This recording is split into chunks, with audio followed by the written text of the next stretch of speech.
The writing process for sixth graders.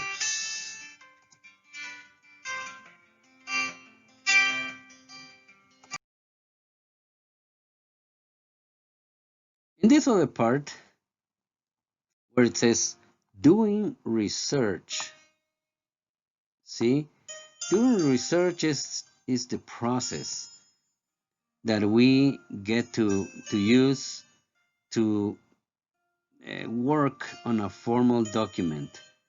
Better to say an English project to be more clear.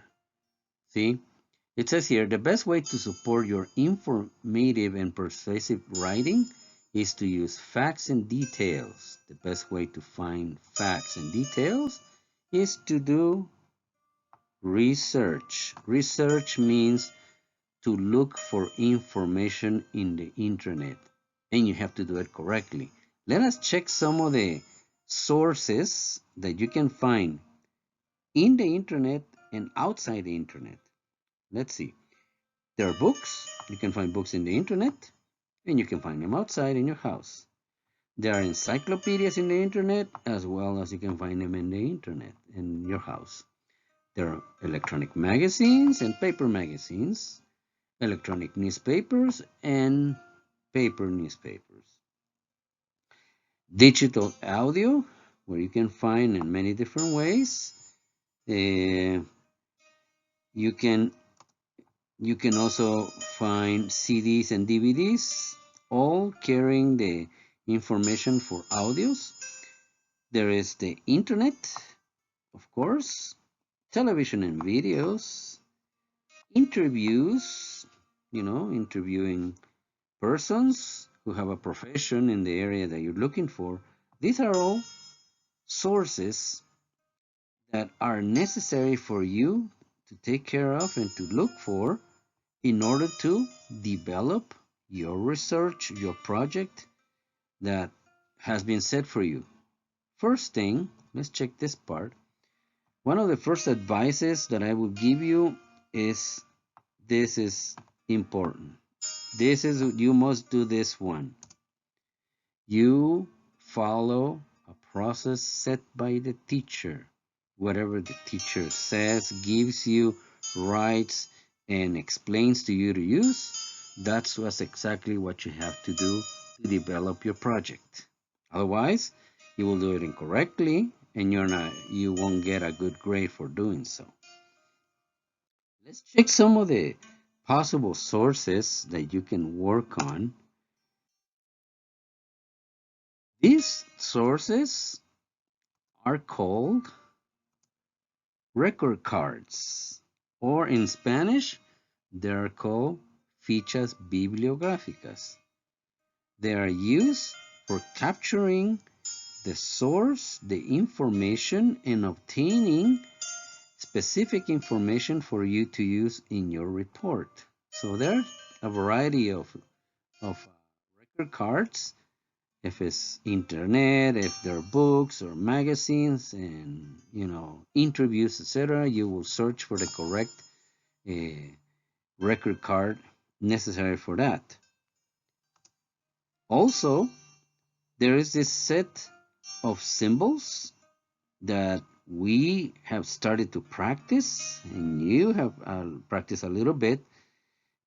Symbols that are necessary for you to understand how to apply and how to improve your writing skills and the correct forms of writing and the structures by the use of these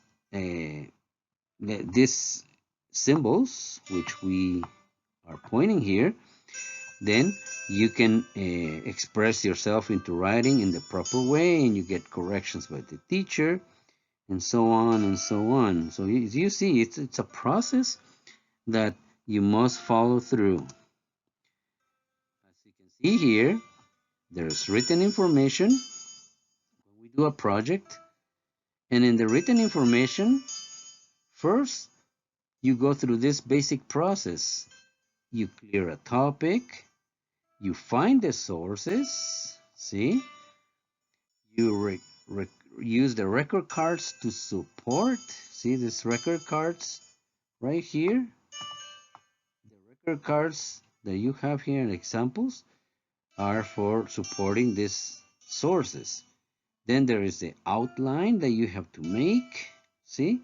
Let's put a small check here so that you see this. There is a clear topic, find the sources, record card source.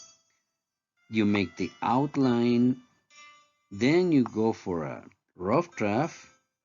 You know, previously the teacher checks these things, and then finally you do a final printout. You put it into a folder, and you finally create a PDF. You know, create a PDF to keep. And then the second part of this project is the spoken part. You record your voice, do a second recording, make a video, record a video doing something about the project, presenting. You do a presentation to your friends in class, and then you do the final presentation to parents and principals outside on the patio. And by having these two, spoken and written, then you complete your project in English. But you see, you follow a process of searching information and checking information properly.